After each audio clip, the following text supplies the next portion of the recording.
Démosle la bienvenida, ya que está conectado con nosotros, a Erwin Ramdor, escritor, arquitecto, constructor, quien está, ya lo podemos ver en pantalla ustedes. Erwin, muy bienvenido. Hola, ¿qué tal? Un gusto de estar con ustedes. Gracias a ti, Erwin, por estar con nosotros, conectados en esta mañana de día jueves. Hoy vamos a conversar con Erwin de el quinto tomo de la saga. Exacto. Que él creó, que se llama El secreto de los próceres, que es la historia de Chile contada desde dentro. Bueno, primero que todo preguntarte, Erwin, ¿qué te llevó a escribir novelas históricas de nuestro país? Bueno, tal como ustedes lo dijeron, yo ya había partido antes escribiendo novelas, no necesariamente históricas. Claro. Inventaba tramas ubicadas en cualquier momento histórico. Y fue que de un día para otro, de repente estuve leyendo una novela histórica que me gustó mucho, que era la del emperador Pedro I de Brasil. ¿Ya? Y cuando estaba en eso, de repente dije yo, bueno, esto también es algo que yo puedo hacer. Además que me gustaba un poco investigar. Para mis otras novelas yo investigaba y veía de que el ambiente en que se desenvolvían fuera históricamente correcto. Así que ahí me puse a ver qué podía hacer en ese orden de cosas y llegué. Bueno, mi primera intención, por supuesto, fue contar algo sobre la historia de Chile. Claro.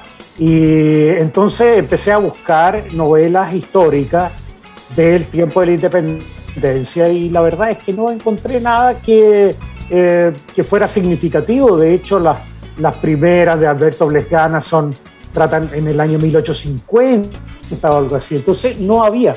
Y eso me entusiasmó empezar a investigar y metí a leer como malo de la cabeza. Me leí todos los libros de ¿cómo se llama? Bueno, no importa. De uno de los historiadores, de Barros Arana, justamente. Y cuando me fui encontrando con cosas ahí que no eran precisamente las que nos habían enseñado en el colegio, exacto, bueno, por mayor razón, claro, me entusiasmé. Claro. En el colegio nos enseñan una parte, bueno, claro, una pincelada. Una pincelada. Y entender también que la historia básicamente es quien la cuenta. Entonces claro, también entender que los historiadores tienen una representación muchas veces ideológica, política, también, de parte de la historia. ¿Y por qué cree Erwin que nosotros como chilenos conocemos tan poco o nos interesa tan poco nuestra historia? Sí, hay diversos motivos, pero es cierto. Pero también parte, yo creo, por el lado de que la gente en general lee muy poco. Y obviamente que para interesarse por la historia hay que leer. O sea, claro, salvo que te den una serie como todas las que dan en Netflix y Amazon, qué sé yo. Si tú no te metes a leer, no llegas a la historia. Claro. Y es una lástima, ¿no? Porque bien se dice que el pueblo que no sabe de su historia comete los mismos errores de nuevo. En general, yo veo que hay poco interés por los personajes históricos y por lo que hicieron, por lo que llegamos a ser hoy en día. Si nosotros hoy en día nos vanagloriamos un poco del éxito del lugar en que estamos en el mundo, es porque en algún momento nuestro país empezó a progresar y eso pasó justamente después de la independencia. Claro, son situaciones que uno va de a poco y tampoco hay cierto, quizás esa parte de la historia, ese lado B, claro, que muchas veces no lo conocemos a través de un texto de colegio, un texto educativo, pero que sí lo podemos encontrar a través de estas novelas donde hay ciertos hechos que se intensifican y que, totalmente, claro, que nos llevan a la realidad, lo cotidiano de decir, eran personas tal cual como nosotros que en algunos minutos de su vida tomaron quizás banderas y de lucha, sí, pues, o hicieron historia a raíz de esto. El secreto de los próceres, estamos viendo esto ya de las 5. ¿De qué se trata, Erwin? Así como para dar una reseña, para motivar a que lo lean nuestros televidentes. Yo ya lo quiero leer, ¿eh? Sí, no, a mí me encanta la historia. Mira, tal como te decía, el tomo 1 y 2 trata sobre el tiempo de la independencia propiamente tal, ¿no es cierto? Desde antes de 1810, donde viene la primera junta, ¿no es cierto? todo lo que es la guerra contra los españoles para independizarnos por fin en el año 1818, aunque todavía quedaron algunos españoles en el sur. Después en el tomo 3, perdón, me refiero a lo que pasó entre 1823, cuando abdicó Higgins, cuando lo obligaron a abdicar, ¿no es cierto? Y todo un decenio en que hubo poca estabilidad, digamos, una gran lucha subterránea entre los conservadores y los liberales, hasta que los conservadores lograron hacerse con el poder en 1830. Ese es el tomo 3. Perfecto. Y después en el tomo 4, ahí narro lo que fueron los gobiernos de lo que se llamó los gobiernos conservadores de José Joaquín Prieto y su sobrino Manuel Bulnes, donde tuvo un papel muy relevante Diego Portales. Y después en el tomo 5, que es el que estamos publicando ahora, ya me paso al periodo entre 1850 y 1870, con los gobiernos de Manuel Montt y José Joaquín Pérez. Y es interesante porque después de los primeros 2 tomos en que había todo un problema más bien bélico, la guerra y la política y la formación de la nueva república, después ya en el tomo 3, en el 4 y ahora mucho más en el 5, empiezan a aparecer otras facetas de la vida nacional, que son precisamente aquellas que nunca nos enseñan y que le dan sabor a nuestra historia, ¿no es cierto? Y ahí aparece toda la parte económica, aparecen los empresarios que lograron éxito y que trajeron riqueza al país, aparece también las clases bajas que empiezan a luchar por su derecho y su derecho a participar en la vida nacional. Entonces, es muy interesante desde ese punto de vista. Claro que sí. Erwin, sabemos que usted dentro de sus novelas va mezclando estos personajes reales, ¿cierto?, de la historia, tal como es nuestro país, con personajes de ficción. ¿Por qué tomó esta decisión de ir mezclando, de ir colando entre medio, para darle quizás una mayor representatividad a las personas que vivían en ese entonces y entender cómo era la realidad, ¿no? Efectivamente, así es.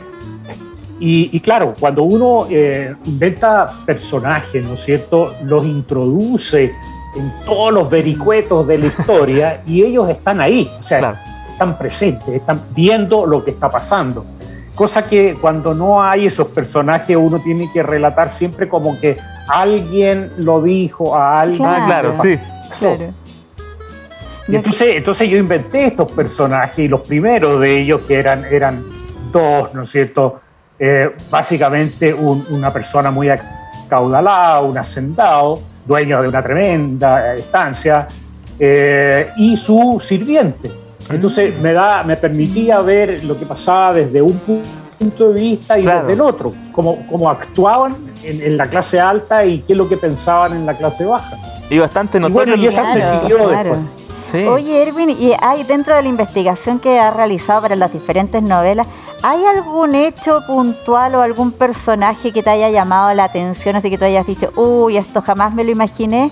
¡Wow! En shock. Claro.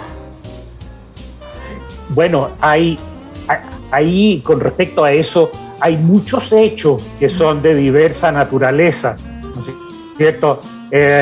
Por ejemplo, las actitudes de algunos personajes, como por ejemplo Diego Portales, que uno lo ve siempre como el gran conservador en la historia, como el que defendía el gobierno firme, ¿no es cierto? Pero que en su vida privada era un frescolín. De Dieguín Portales. Claro, a él le gustaba la fiesta, le gustaba bailar, tocaba guitarra y tenía amores con Constanza de Nordenflicht, una mujer de origen europeo y media noble, y claro, tuvo una relación con ella que duró un montón de años, tuvo 3 hijos y nunca se casó con ella. Mira, en una época que se las traía. Claro que después, se las traía. Claro que sí. Después, otro personaje y el que realmente a mí me fascinó en la historia es Bernardo Higgins, sí. Del que normalmente se habla la parte política de él, pero no se lleva más a la personalidad. El hombre tuvo serios problemas, no nos olvidemos que era un hijo guacho, le decían el guacho, que tuvo que competir y disputar con la clase alta que lo trataba re mal. Sí. Y entonces, en la vida de lo que se sabe de aquí, es básicamente eso. Pero, por ejemplo, no se habla mucho de que él también tuvo un amor con una prima, él que era muy buena moza, colorina, y con la cual tampoco se casó nunca. Y tuvo un hijo con ella. Pero la parte más importante que yo vi es lo que pasa después, porque cuando ya él se tiene que ir al Perú, entonces ahí queda demostrado los intereses intelectuales de Bernardo Higgins. Porque una cosa era estar luchando aquí por el poder y tratando de instaurar la república, pero una vez que ya no pudo participar en eso, él siguió interesado en lo que pasaba con Chile y con su desarrollo, y le mandaba a los presidentes posteriores, les mandaba consejos de hacer tal o cual cosa, y estaba siempre muy interesado con el desarrollo de la tecnología y de la ciencia. Y en su hacienda en Perú, una de las dos que le regalaron, una la tuvo que dejar, no tenía cómo administrarla, pero en la otra él puso ahí maquinaria de último momento para tratar la caña de azúcar, que era lo que se hacía. Y después se preocupó cuando supo que existían los vapores, los barquitos a vapor, ¿no es cierto?, que venían recién inventándose. Bueno, se le ocurrió a él la fantástica idea de haber podido traer de esos barcos para que hubieran funcionado en el Estrecho de Magallanes, donde siempre los veleros se iban contra las rocas y prácticamente no se podía usar el Estrecho de Magallanes. Entonces, y después trató de traer irlandeses como colonos para mejorar la producción de Chile, y entonces hizo un tremendo informe que lo mandó a Inglaterra, indicando ahí todo lo que pasaba en Chile, de dónde hasta dónde era, cómo era su gente, cómo era su clima, cómo era su agricultura. En fin, un hombre realmente culto, ¿eh? Exacto. Bueno, estas historias que nos está contando Erwin y muchas más se pueden encontrar en El secreto de los próceres. Me imagino que podemos también encontrarlo a través de las redes sociales para poder adquirirlo. ¿Cómo lo hacemos, Erwin? Bueno, mira, si uno se mete a Google y con mi nombre, rápidamente lo va a derivar a mi sitio web, donde está todo, ¿ya? Donde también hay un contacto de un correo electrónico, ¿ya? De manera que ahí se puede ver lo que he hecho, cómo soy, lo que soy, y bueno, y los libros en sí están en librería, están en las cadenas de librería en distintas ciudades del país, así que está disponible para el público. Perfecto. Erwin, muchísimas gracias por estar con nosotros, te mandamos un gran abrazo y gracias por traernos un poquito de historia a nuestro programa. Gracias a ustedes, muchas gracias. Un tremendo abrazo, cuídate.